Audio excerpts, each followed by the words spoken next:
এই তো পেঁয়াজ রসুনটা ভাজা হয়ে গেছে, লাল লাল করে ব্রাউন কালার করে একটু ভেজে নিলাম। শাক বাগার দিব, সুন্দর হয়েছে দেখুন। আর হচ্ছে এখন আমি শাকটা দিয়ে দিব। এই যে এখানে আমি শাকটা কেটে ছোট ছোট করে কেটে নিছি, কলমি শাক এটা। তো এখন শাকটা দিয়ে দিই।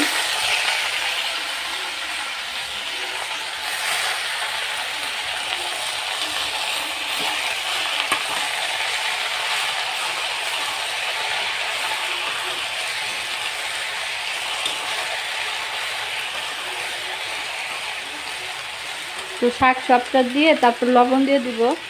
লবণ এখন দিয়ে দিই। এই যে লবণ দিয়ে দিলাম। কাঁচামরিচ দিয়ে দিব। এই যে কাঁচামরিচ দিলাম। বাকি শাকটাও দিয়ে দিব।